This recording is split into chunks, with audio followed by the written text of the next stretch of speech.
आज 2077 साल कार्तिक 21 गते शुक्रबार काठमाडौँमा रेडियो एनआरएन 99.1 देशभर विभिन्न एफएम र संसारभर रेडियो nrn.com मार्फत प्रसारण भइरहेको नेपाली रेडियो नेटवर्कको नेपाली खबरमा सरोज कोइराला र गोमा परियारको नमस्कार। कोरोना परीक्षणमा निशुल्क उपचार गर्न सरकार बाध्यकारी हुने, बालुवाटारमा ओली दाहाल भनाभन, तिक्तता झन बढ्दो, दर्जनौं मुद्दामा कंग्रेस बन्यो कुम्भकर्ण, कोरोना भाइरसबाट युवा बढी संक्रमित लगायतका खबर आजका पत्र पत्रिकाको अघिल्लो पृष्ठमा छापिएका छन् भने अन्नपूर्ण पोस्टमा छापिएको यस्तो पो सार्वजनिक शौचालय शीर्षकको खबरलाई हामीले आजको खास खबर बनाएका छौं। सार्वजनिक शौचालय भन्ने बित्तिकै फोहोर, दुर्गन्धित, अव्यवस्थित र आपतमा मात्रै प्रयोग गर्न मिल्ने भन्ने सोचाइ जो कोहीमा हुन सक्छ। तर ललितपुरको पाटन दरबार स्क्वायर परिसरको सार्वजनिक शौचालय भने निकै फरक छ। शौचालयकी अपरेटर सुमा नेपाली एक महिलालाई शौचालय प्रयोगबारे सिकाइरहेकी थिइन्। एउटा सिक्का खसाएपछि मात्रै शौचालयको ढोका खुल्छ। त्यहाँबाट निस्कदा डिजिटल बोर्डमा हात देखाउनुपर्छ। बोर्डले सांकेतिक चिन्ह मार्फत बाहिर जान भनेपछि बाहिर निस्कन सकिन्छ। नेपाली यस्तै जानकारी नयाँ सेवाग्राहीलाई बताइरहेकी थिइन्। बाथरूम प्रयोग गरिसकेपछि हात धुन साबुन पानीको व्यवस्था गरिएको छ। चिसो हात सुकाउन ह्यान्ड ड्रायर राखिएको छ। बाथरूम प्रयोग गर्नेहरू हात सुकाएर मुस्कुराउँदै बाहिर निस्किरहेका देखिन्छन्। शौचालय प्रयोग गरेर बाहिर निस्कदै गरेकी एक महिलाले भनिन्, यस्तो सभा सुघ्घर ठाउँमा त आउन मन लागिहाल्छ नि। पहिलो पटक उनले यस्तो शौचालय प्रयोग गरेकी हुन्। व्यवस्थित शौचालयको अभावमा धेरै महिलालाई समस्या हुने गरेको उनले बताइन्। सो काउन्टरमा 8 घण्टाको फरकमा कर्मचारी परिवर्तन हुन्छन्। महिनावारी भएका महिला तथा किशोरीले त्यहीबाट स्यानिटरी प्याड किन्न सक्छन्। नेपाली खबरमा अब पहिलो पृष्ठका खबर। राजधानी दैनिकले कोरोना परीक्षण र निशुल्क उपचार गर्न सरकार बाध्यकारी हुने शीर्षकमा खबर छापेको छ। कोरोनाको आशंकामा गरिएको परीक्षण र संक्रमितको उपचार निशुल्क गर्न नसकिने भन्दै दायर भएको पुनरावलोकन निवेदन सर्वोच्चले खारेज गरिदिएको छ। सर्वोच्चका न्यायाधीशहरू हरिकृष्ण कार्की, सपना मल्ल प्रधान र पुरुषोत्तम भण्डारीको इजलासले सरकारले दायर गरेको पुनरावलोकन निवेदन खारेज गरेको हो। सर्वोच्चको सो आदेशसँगै सबै नागरिकको कोरोना परीक्षण र उपचार निशुल्क गर्न सरकार बाध्य हुनेछ। अदालती भाषामा निस्सा नहुने भनी गरिएको आदेशपछि फैसला कार्यान्वयन गर्न सरकार नैतिक रूपमा थप बाध्य हुनेछ। सर्वोच्चले 15 असोजमा कोभिड-19 कोरोना भाइरसको परीक्षण र उपचार निशुल्क गर्न सरकारको नाममा परमादेश दिएको थियो। यससँगै सर्वोच्चले मन्त्री ढकाललाई सोध्यो, अदालतको अवहेलना गर्दा कारबाही किन नगर्ने भन्ने खबर छ। अदालतको आदेश कार्यान्वयन गर्नुको सट्टा परीक्षण शुल्क लिएपछि अधिवक्ता लोकेन्द्र ओली र केशरजङ केसीले अपहेलना निवेदन दायर गरेका थिए। सो निवेदनमाथि बिहिबार नै सुनवाई भएको छ। न्यायाधीश ईश्वर प्रसाद खतिवड़ाको एकल इजलासले अदालतको अवहेलना गर्दा स्वास्थ्य मन्त्री भानुभक्त ढकाललाई किन कारबाही नगर्ने भनेर सोधेको छ। साथै अदालतले मन्त्री ढकाललाई 7 दिनभित्र लिखित जवाफ पेश गर्न आदेश दिएको छ।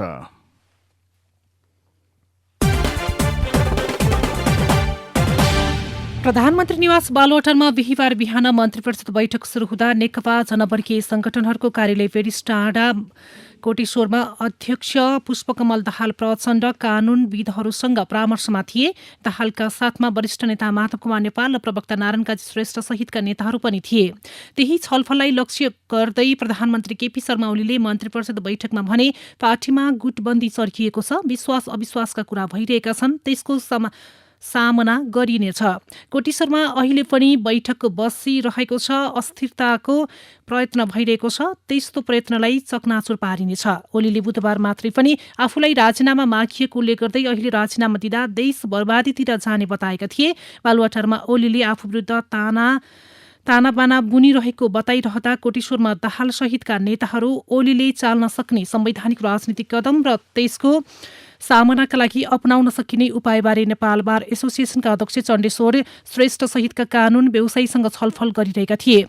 प्रधानमन्त्रीले यसअघि पनि अध्यादेश ल्याउनु भएकै हो। उहाँ अरू पनि संवैधानिक राजनीतिक कदम चाल्न सक्नुहुन्छ। त्यसमा हाम्रो तयारी कस्तो बनाउने भनेर परामर्श गरेका छौं। छलफलमा सहभागी एक नेताले भने, प्रवक्ता नारायण काजी श्रेष्ठले भने, कोरोनाले न्याय क्षेत्रमा पनि असर पारिरहेकाले त्यसमा के भूमिका खेल्न सकिन्छ भन्ने बारेमा परामर्श भएको बताए। आजको कान्तिपुरमा बालुवाटारमा ओली दाहाल भनाभन मन्त्री परिषद बैठक चलिरहँदा कोटेश्वरमा दाहालद्वारा कानूनी परामर्श शीर्षकमा खबर छापिएको छ। नेकपाभित्रको यो विवाद सम्बन्धी खबरलाई आजका सबै राष्ट्रिय दैनिकले पहिलो पृष्ठमा प्रमुख प्राथमिकता दिएर छापेका छन्। नयाँ पत्रिकाले नेकपा सङ्कट दूरी बढाउँदै ओली प्रचण्ड शीर्षकमा यो खबर छापेको छ। यसै गरी हिमालय टाइम्सले नेकपामा प्रतिदिन गहिरिँदै फाटो, राजीनामा दिन्न प्रतिवादमा उत्रन तयार छु, प्रधानमन्त्री वार्ताका लागि बालुवाटार आउँदिन, पार्टी कमिटिको बैठक डाक्नुहोस् प्रचण्ड भन्दै हिमालय टाइम्सले खबर छापेको छ। अन्नपूर्ण पोस्टले नेकपा विवाद झन उग्र शीर्षक दिएर यो खबर छापेको छ। अब नयाँ पत्रिकामा छापिएको कुम्भकर्ण कङ्ग्रेस शीर्षकको खबर लिउँ। सरकारले खबरदारी गर्न र जनताको पक्षमा आवाज उठाउन कङ्ग्रेसले जनमत पाएको हो, तर सत्तामा हुँदा निधाएको कङ्ग्रेस प्रतिपक्ष भएको 3 वर्षसम्म पनि जागेको छैन भन्दै नयाँ पत्रिका अगाडि लेख्छ। संसद र आवश्यकता अनुसार सडकमै उत्रिएर जनताको मुद्दालाई सशक्त बनाउने जिम्मेवारी पाएको कङ्ग्रेस प्रमुख प्रतिपक्षी दलको भूमिकाबाट विमुख छ। महाधिवेशनको दौडमा लागेका कङ्ग्रेस नेता विपक्षीको धर्म भुलिरहेका छन्। पार्टीभित्र गुटको जालोमा अल्झिएका सभापति शेरबहादुर देउवा सरकारका गलत काममा खबरदारी गर्नुको सट्टा सरकारी नियुक्तिमा भागभण्डा खोजिरहेका छन्। अवस्था यस्तो छ, कैयौं राष्ट्रिय जनसरोकारका मुद्दामा विपक्षीले सरकारमाथि होइन, सरकारले विपक्षीमाथि दबाव बनाएको छ। अधिकांश मुद्दामा कङ्ग्रेस चुक्यो, कतिपय मुद्दामा लोभ लालचले झुक्यो भन्दै कङ्ग्रेसले प्रतिपक्षीको रूपमा नबोलेको, आवाज नउठाएका मुख्य विषयहरू नयाँ पत्रिकाले मुद्दागत रूपमा छापेको छ। कोरोना महामारीमा औषधि र उपकरण खरिदमा भएको भ्रष्टाचार, कोरोना परीक्षण र उपचारमै शुल्क लिने सरकारको निर्णय, क्वारेन्टिन आइसोलेसनको कमजोर व्यवस्थापन, महामारीका कारण लाखौं नागरिक बेरोजगार, उपचार नपाएर अस्पतालमै ज्यान गुमाएको मुद्दा, विदेशमा अलपत्र प्रवासी मजदुरको विषय, 113 रोपनी बालुवाटारको सरकारी जग्गा प्रकरण, 2793 रोपनी गोकर्णको जग्गा लिज प्रकरण, बुढी गण्डकी जलविद्युतमा भ्रष्टाचार प्रकरण, संसदबाट पर्याप्त छलफल नभई फटाफट विधेयक पारित, 18 असारमा अकस्मात संसदको बजेट अधिवेशन अन्त्य, निर्मला पन्त लगायत बलात्कारका श्रृङ्खलामा अपराधीलाई उन्मुक्ति, जघन्य अपराधका अरू घटनामा सरकारको उदासीनता, महँगी र दैनिक उपभोग्य वस्तुको अभाव, संवैधानिक निकायमा नियुक्ति ढिला, 1 वर्षदेखि उपसभामुख खाली, महामारीका बीचमा न मजदुरलाई राहत न उद्यमीलाई सहुलियत, प्रधानमन्त्री र प्रमुख बीचको गोप्य वार्ता, कङ्ग्रेसले नबोलेका विषयहरू यी बुदागत रूपमा नयाँ पत्रिकाले छापेको छ। कुम्भकर्ण कङ्ग्रेस शीर्षकको खबरसँगै यी विभिन्न कोणबाट यो खबर छापेको हो। यता आज बस्ने भनिएको कङ्ग्रेस बैठक स्थगित हिमालय टाइम्समा छापिएको छ। नेपाली कङ्ग्रेसको आज शुक्रबारका लागि बोलाइएको केन्द्रीय कार्य समिति बैठक स्थगित भएको छ।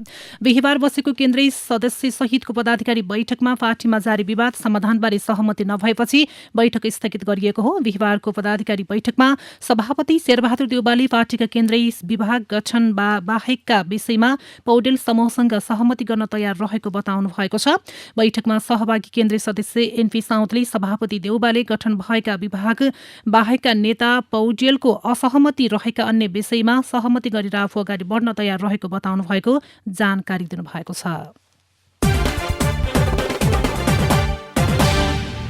भारतीय नेतृत्वलाई राष्ट्रपति विद्या भण्डारीको सन्देश, संवाद सुरु गरौं। सेनाध्यक्ष नरवणेले भने सन्देश पुर्याउँछु। नयाँ पत्रिकाले यो खबर छापेको छ। राष्ट्रपति विद्यादेवी भण्डारीले लामो समयदेखि अवरुद्ध दुई देशबीचको औपचारिक संवाद सुरु गर्न भारतसँग आग्रह गरेकी छिन्। भारतीय स्थल सेनाध्यक्ष मनोज मुकुन्द नरवणे मार्फत यस्तो सन्देश उनले पठाएकी हुन्। नरवणेले पनि आफ्नो देशको राजनीतिक नेतृत्व समक्ष सन्देश पुर्याउने बताएका छन्। राष्ट्रपति भण्डारीले बिहिबार नेपाली सेनाको मानार्थ महारथी सुशोभित गरे लगत्तै नरवणेले उनीसँग शीतल निवासमा शिष्टाचार भेटवार्ता गरेका थिए। त्यसक्रममा राष्ट्रपति भण्डारीले नेपाल भारत सम्बन्ध थप सुदृढ बनाउनु पर्ने, उच्च स्तरीय भ्रमण र संवाद निरन्तर हुनुपर्नेमा जोड दिइन्। दुई देशबीच रोकिएको औपचारिक संवाद पनि चाँडै सुरु हुने विश्वास उनले व्यक्त गरेकी छिन्। सरकारले शिक्षा र स्वास्थ्यमा व्यापार मात्र गरेको डाक्टर केसीको आरोप छ। माग पूरा नभए फेरि सत्याग्रह बस्ने चेतावनी आजको हिमालय टाइम्समा खबर छापिएको छ। चिकित्सा शिक्षा सुधारका अभियन्ता डाक्टर गोविन्द केसीले आफ्ना माग पूरा नभए फेरि सत्याग्रह बस्ने चेतावनी दिनुभएको छ। बिहिबार राजधानीमा पत्रकार सम्मेलन गर्दै डाक्टर केसीले 19औं सत्याग्रहका बेला र त्यसअघि पनि सरकारले आफूसँग गरेका सम्झौता कार्यान्वयन नभएको भन्दै निरन्तर खबरदारी गरिरहने बताउँदै माग पूरा नभए फेरि पनि सत्याग्रह बस्ने बताउनु भएको हो। डाक्टर केसीले 19औं सत्याग्रहमा भएको सम्झौताको कार्यान्वयन प्रक्रिया कहाँ पुगेको छ भनेर प्रश्न गर्नुभयो। 19औं सत्याग्रहमा भएको सम्झौतामा केही तत्काल गरिहाल्नुपर्ने र अरू लामो समय लाग्ने तर काम सुरु गरिहाल्नुपर्ने बुदाहरू भएकाले कार्यान्वयन प्रक्रियाबारे डाक्टर केसीले चासो दिनुभएको हो। उहाँले 19औं सत्याग्रह र 23 अघिका सत्याग्रहका सम्झौता कार्यान्वयन नभएको भन्दै सम्बन्धित सबै पक्षलाई खबरदारी गर्न आग्रह गर्नुभयो।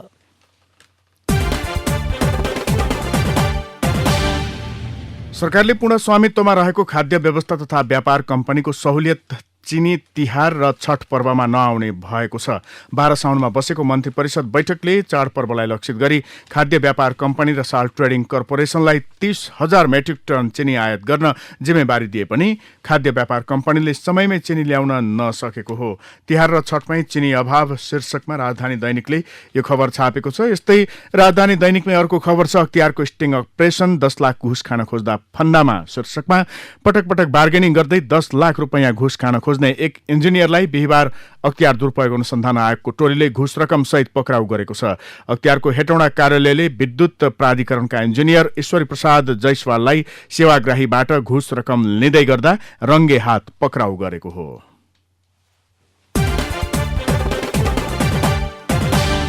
आफू र परिवारको सुखका लागि उहिले मुगलान पस्ने चलन थियो। अहिले पनि प्रदेश बहुतारिने गरिन्छ, तर जुक्ति जानिए गाउँघरकै स्रोत र साधनले परिवर्तन ल्याउन सक्ने सफलताको कथा यहाँ एउटा गाउँले देखाएको छ। गाउँकै पाखा पखिरामा खेर गइरहेको स्थानीय जडीबुटी त्यसको कारण बनेको छ।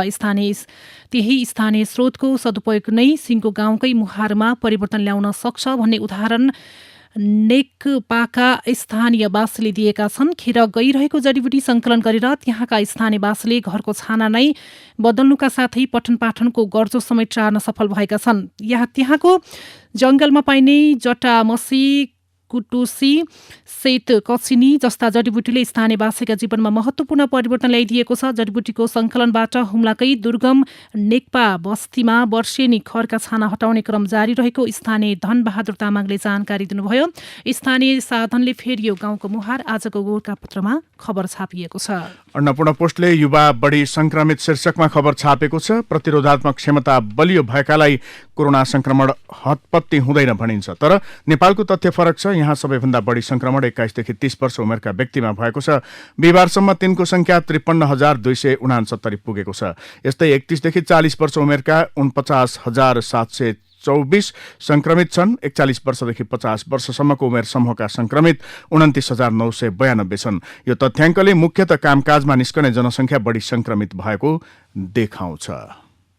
अब भित्री पृष्ठका खबर। नेपाल भारत सीमा अन्तर्गत झापाको गौरीगञ्ज 4 बारहसुदी स्थित गेउरिया खोलामा रहेको 149-34 नम्बरको पिलर खोलामा आएको बाढीले लडाईको 2 वर्ष भयो। यस वर्षको बाढीले त्यो सीमा स्तम्भ झनै पुरिदिएको छ। यो सीमा स्तम्भ ढलेको 2 वर्षसम्म पनि सरकारी निकाय सीमासम्म नपुगेको स्थानीयको आरोप छ। गत हिउँदसम्म त ढलेको सीमा स्तम्भमा स्थानीयको खोलामै रहेको अन्य 10 भन्दा बढी स्तम्भ पनि संकटमा रहेको स्थानीय बताउँछन्। बैरिया घाट बोर्डरसम्म 16 वटा पिलर छन्, तीमध्ये 10 वटासम्म पनि बढी खोलामा पर्छन्। स्थानीय बद्री कुमार ऋषिदेव भन्छन्, खोलामा रहेका सबै पिलर ढल्ने अवस्थामा छन्। खोला बाढी आउँदा पिलर छेउ पनि कटान गरेको छ। अब अरबौं बाढीमा रहन्छ कि रहँदैन। मङ्सिर 9 गतेदेखि देशभरका 4,105 परीक्षा केन्द्रमा कक्षा 12 को परीक्षा सञ्चालन हुने भएको छ। विद्यार्थीले आफूले अध्ययन गरेकै विद्यालयबाट 40% पूर्णाङ्कको संक्षिप्त परीक्षा दिन पाउनेछन्। विगतमा करिब 1,000 परीक्षा केन्द्रमा परीक्षा सञ्चालन हुने गरेको थियो। यस वर्ष कोभिड-19 का कारण होम सेन्टरमा नै परीक्षा सञ्चालन गर्न लागि हो। कोरोना भाइरसको संक्रमणबाट जोगिन सतर्कता अपनाउँदै ललितपुर महानगरपालिकाले सडक निर्माणलाई तीव्रता दिएको छ। ललितपुरले महानगरका सडक विशेष सडक नारा दिएर 29 वटा ओडामा सडक निर्माण धमाधम गरिरहेको छ। महानगरले आगामी ज्येष्ठसम्म 20 किलोमिटर सडक कालोपत्री गर्ने योजना अनुसार काम गरिरहेको छ। कोभिड-19 को संक्रमण बढेर आर्थिक क्षेत्रमा हालको अवस्थाभन्दा थप खराब अवस्था आए। चालू वर्षमा आर्थिक वृद्धि माइनस अर्थात् ऋणात्मक हुने निश्चित रहेको सरकारी अध्ययनले देखाएको छ। योजना आयोगले तयार पारेको अध्ययन प्रतिवेदन अनुसार परिस्थिति हालको अवस्थाभन्दा खराब भई आर्थिक वृद्धि 3% सम्म ऋणात्मक हुने निश्चित छ। उता बिचौलियाका कारण पूर्वका किसानले सरकारले तोकेको धानको न्यूनतम समर्थन मूल्य कहिल्यै पाएका छैनन्। उनीहरू सधैँ बिचौलियाले तोकेको मूल्यमा धान बेच्न बाध्य छन्। गत वर्षसँगै सरकारले कात्तिक कार्तिकमा मोटा धान प्रति क्विन्टल 2532 रुपैयाँ र मध्यम धानको प्रति क्विन्टल 2673 रुपैयाँ न्यूनतम समर्थन मूल्य तोकेको थियो। किसानले भने मोटा धान सरकारले तोकेको समर्थन मूल्य भन्दा प्रति क्विन्टल 257 र मध्यम धान प्रति क्विन्टल 348 रुपैयाँ कममा बेच्नु परेको थियो। नेपाल विद्युत प्राधिकरणले तोकिएको समयमा प्रसारण लाइन नबनाइदिँदा साना तथा मझौला जलविद्युत उत्पादकले उत्पादन गरेको करिब 25 मेगावाट विद्युत खेर गइरहेको छ। कतिपय आयोजनाका प्रसारण लाइन नै नजोडिँदा र कतिपयमा भएका प्रसारण लाइनको क्षमता न्यून हुँदा निजी ऊर्जा उत्पादकले वार्षिक 36 करोड रुपैयाँसम्म क्षति बेहोर्नु परेको छ। साउदी अरब सरकारले साउदी अरबमा कार्यरत आप्रवासी श्रमिकलाई चाहेका बेला स्वदेश फर्किन सक्ने गरी नयाँ व्यवस्था गर्ने तयारी गरेको छ। साउदी सरकारले श्रम सम्बन्धी कानूनको सुधार गर्दै सन् 2021 मार्च 14 देखि लागू हुने गरी यस्तो व्यवस्था गर्न लागेको हो। मार्च 14 देखि लागू हुने गरी करार अवधि सकिएपछि विदेशी श्रमिकले रोजगारदाताको अनुमति बिनै स्वदेश फर्कन सक्ने र रोजगारदाता समेत परिवर्तन गर्न सक्ने व्यवस्था गर्न लागेको जनाएको छ। संसदीय समितिले रौतहटको श्रीराम सुगर मिल्सले उनको किसानलाई नदिएको रकम 1 महिनाभित्र भुक्तानी हुने गरी समन्वय गर्न उद्योग वाणिज्य तथा आपूर्ति मन्त्रालयलाई निर्देशन दिएको छ।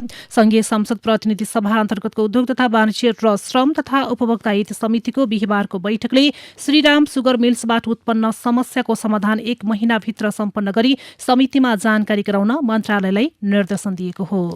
अब शेयर बजार नेप्से परिसूचक साताको अन्तिम दिन बिहिबार पनि ओह्रालो लागेको छ। परिसूचक 4.55 अङ्कले घटेर 1636 मा आइपुगेको छ। साताको एक दिन बाहेक लगातार नेप्से घट्दो क्रममा देखिएको छ। अब विदेशका खबर। अमेरिकी राष्ट्रपति डोनाल्ड ट्रम्पको निर्वाचन अभियानले चुनावमा धाँधली भएको जनाउँदै पेन्सिल्भेनिया, मिचिगन र जर्जियामा मतगणना स्थगित गर्न माग गर्दै अदालतमा बुधबार उजुरी गरेको छ। राष्ट्रपतिमा निर्वाचन हुन आवश्यक 270 इलेक्टोरल भोट निर्वाचक प्रतिनिधि प्राप्त गर्न यी राज्यको मत परिणाम आफ्नो पक्षमा पार्नु जरुरी देखिएको छ। पछिल्ला मतगणनामा डेमोक्रेटिक पार्टीका तर्फबाट राष्ट्रपतिका उम्मेद्वार जो बाइडेनले अग्रता लिन थालेपछि ट्रम्पका तर्फबाट उजुरी गरिएको हो। अब केही खेल खबर। नेपाली राष्ट्रिय क्रिकेट टिमको प्रशिक्षण मङ्सिर दोस्रो साताबाट सुरु हुने भएको छ। नेपाल क्रिकेट संज्ञानले मङ्सिर दोस्रो साताबाट क्रिकेट टिमको प्रशिक्षण सुरु गर्ने जनाएको छ। यस्तै इन्डियन प्रिमियर लिग आइपिएल टी20 क्रिकेटको फाइनलमा प्रवेश गरेको छ मुम्बई इन्डियन्स। दुबईमा बिहिबार राति भएको पहिलो क्वालिफायरमा दिल्ली क्यापिटल्सलाई 57 रनले पराजित गर्दै मुम्बई फाइनलमा प्रवेश गरेको हो।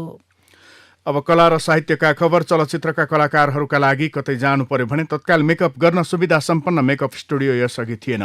कतिपय फिल्मको विशेष मेकअप गर्नु पर्यो भने पनि नेपालमा सुविधा सम्पन्न मेकअप स्टुडियो थिएन। तर यति बेला अग्रज मेकअप सन्तु तामाङ र श्याम बरालले यो समस्यालाई समाधान गर्न काठमाडौँकै सम्भवतः पहिलो फिल्म मेकअप स्टुडियो सञ्चालनमा ल्याएका छन्। करिब 40 लाखको लागतमा यी मेकअप आर्टिस्ट द्वयले काठमाडौँको अनामनगरमा यो स्टुडियो सञ्चालनमा ल्याएका हुन्।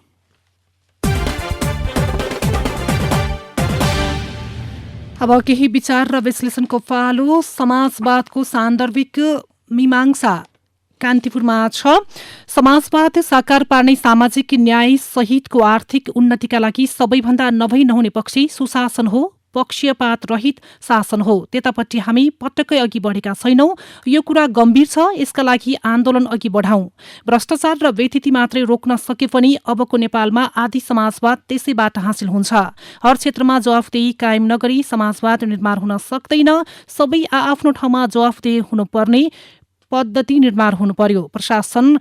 प्रशासन संयन्त्रदेखि सार्वजनिक क्षेत्रका हर अङ्गमा ढिलासुस्ती र अनियमितता हटाउन कडा अनुगमन गरी निमुखालाई न्याय र विपन्नलाई आयलाई चरितार्थ गर्नुपर्छ। रामचन्द्र पौडेल कांग्रेस वरिष्ठ नेतासँग कुराकानी गरिएको आधारमा कान्तिपुरमा छापिएको छ। नयाँ पत्रिकाले नेपाली कांग्रेसका नेता डाक्टर शेखर कोइरालासँग संवाद गरेको छ। यो संवादका केही मुख्य बुँदाहरू यस्ता छन्। योभन्दा 15 दिन अगाडि रका डेपुटी आउनु भएको भन्ने पनि छ। जे विषय हो यो प्रधानमन्त्रीको निजी मामला होइन। देशले जान्न पाउनुपर्छ। प्रधानमन्त्रीजीले जवाफ दिनुपर्छ। हामीले बाध्य पार्नुपर्छ। भोलि संसद चलेपछि संसद अवरुद्ध गरेर भए पनि यो विषय उहाँलाई बोल्न लगाउनुपर्छ। म उपसभापति वा महामन्त्रीको उम्मेद्वार चाहिँ होइन र म एकपटकका लागि मात्र सभापति हुने हो। म त सभापति र संसदीय दलको नेता समेत एकै व्यक्ति हुनु हुँदैन, फरक फरक व्यक्ति हुनुपर्छ भन्ने व्यक्ति हुँ। त्यसका लागि पनि म प्रतिबद्ध छु। हामीले आत्मसमीक्षा गरेको र पार्टीलाई अगाडि बढाएको भए सायद अहिले सुशासन र भ्रष्टाचारका मुद्दामा हामी खरो रूपमा उभिन सक्थ्यौं, तर हामीले हाम्रो धरातल नै समीक्षा गर्न सकेनौं। सत्तापक्ष नेकपा होस् या प्रतिपक्ष कांग्रेस, हामी सबै कुर्सीका लागि मात्रै लडिरहेका छौं। मलाई त डर लाग्न थालेको छ कतै राजनीतिक दलहरू नै इरिलिभेन्ट अर्थात् असान्दर्भिक हुने हुन् कि भनेर। यति मान्नुहोस्, म सभापति र महामन्त्रीको उम्मेद्वार होइन शीर्षकमा कांग्रेस नेता डाक्टर शेखर कोइरालासँग गरेको यो संवाद नयाँ पत्रिकाले छापेको हो। कान्तिपुरमा भुवनेश्वर शर्मा चन्द्रगिरी 2 काठमाडौँबाट सम्पादकलाई चिठी लेख्नुहुन्छ। सरकार चन्दामा चल्ने, जनता माग्ने। विपन्न व्यक्तिलाई कोरोना परीक्षण र उपचार निशुल्क गर्ने सरकारको विवादास्पद निर्णयले तोकिएको समूहभन्दा पहुँचवालाले सुविधा बढी लिने सम्भावना छ। काठमाडौँ महानगरको भोकबाट छटपटाइरहेकालाई खाना बाँड्न नदिने निर्णयले सबैलाई स्तब्ध बनाएको छ। कम्युनिष्टहरूले सर्वहारा भन्दै दिन दुखीको नाममा राजनीति गर्दै आएका छन्। केही नभएका निम्ति निम्न तहका श्रमिक वर्गलाई सर्वहारा भनिन्छ। यही नाम शब्दै वर्ग उत्थानको प्रण लिएर कम्युनिष्टहरू सत्ताको भर्याङ उक्लिए, तर देशको राजधानीमै उनीहरूमाथिको सरकारी उपेक्षा, संवेदनहीनता, वक्रदृष्टि आपत्तिजनक र लाजमर्दो विषय बनेको छ। Lions club, new green city, Manavi creative association र सेभ नेपालको सहकारीमा अभियन्ता बद्रीप्रसाद ढुङ्गानाले स्वयंसेवकको मद्दतमा 40 दिनदेखि दिनहुँ 200 जनालाई निशुल्क खाना वितरण गर्दै आएका हुन्। महानगर प्रहरीले मेयर साहबको उर्दी भन्दै खाना बाँड्न बन्द गर्नु भनेपछि ढुङ्गाना झस्के, उनीसँगै सबै जनता झस्किए। काठमाडौँ महानगरपालिकाका प्रवक्ता ईश्वरमान जङ्गोलले नागरिककै आग्रहमा निशुल्क खाना वितरण रोक्ने निर्णय गरेको बताएपछि महानगरमाथि अनगन्ती सवाल खडा भएका छन्। परोपकारी संस्थाले राम्रो काम गर्दा महानगरले समन्वय सहयोग गरी कार्यक्रम व्यवस्थित बनाउने कि सहयोगकर्ता र सर्वहारामाथि लाठी वर्षाउने। रिसले मुरमुरिँदै विपन्नमाथि लाठी मुरुङ्गी गरेर घरभित्र थुन्दैमा गरिबी हट्छ र विपन्न वर्ग भोकभोकै मर्न लाग्दा महानगरका पदाधिकारीले टुलु हेरेर बस्न सुहाउँछ र। हस्त अहिलेको नेपाली खबर यति नै। नेपाली रेडियो नेटवर्कमा यसपछि पत्रकार ऋषि धमलाको साथमा नेपाली बहस सुन्न सक्नुहुनेछ। नेपाली रेडियो नेटवर्क सुन्दै गर्नुहोला।